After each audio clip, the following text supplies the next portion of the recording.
Hello everyone, నేను మీ history faculty Shravan Kumar. Welcome to BC study circle. ఈరోజు టాపిక్ ఏంటంటే న్యాయాంకర వ్యవస్థ లేదా న్యాయాంకర సిస్టమ్. ఈ న్యాయాంకర వ్యవస్థని భారతదేశంలో మొట్టమొదటిసారిగా కాకతీయ వంశంలోనే ప్రవేశపెట్టడం జరిగింది. ఈ కాకతీయ వంశంలో కూడాను ఎస్పెషల్లీ రాణి రుద్రమదేవి దీనిని ప్రవేశపెట్టడం జరిగింది.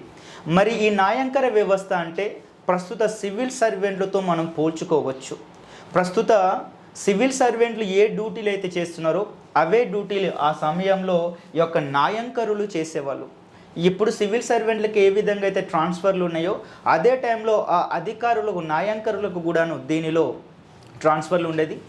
ఈ న్యాయాంకర వ్యవస్థని రాణి రుద్రమదేవి తర్వాత అతడి తర్వాత వచ్చినటువంటి రెండవ ప్రతాపరుద్రుడు కూడా దీన్ని కొనసాగించడం జరిగినది.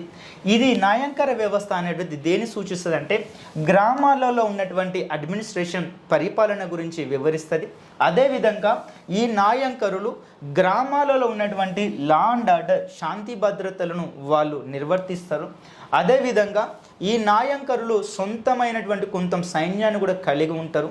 వీళ్ళు శాంతి భద్రతలను గ్రామాలలో నిర్వర్తించడమే కాకుండా రాణి కనుక వేరే రాజ్యాలతో యుద్ధం చేసినప్పుడు ఈ యొక్క న్యాయాంకరులు తమ యొక్క సొంత సైన్యాన్ని తీసుకొని ఆ యుద్ధాల్లో పాల్గొంటారు. ఇది ఎంతలా సక్సెస్ అయినదంటే కాకతీయులు చేసినటువంటి యొక్క న్యాయాంకర వ్యవస్థ అనేటువంటిది విజయనగర సామ్రాజ్యానికి ఆదర్శవంతమైనది.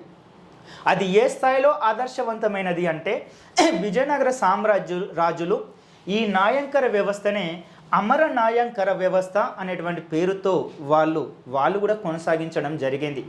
వీళ్ళు సివిల్ సర్వెంట్లు అంటే కేవలం ఇక్కడే కాదు, మన దగ్గరే కాదు, 21st సెంచరీలో కాదు, అది కాకతీయుల కాలంలోనే స్టార్ట్ అయిందని చెప్పవచ్చు.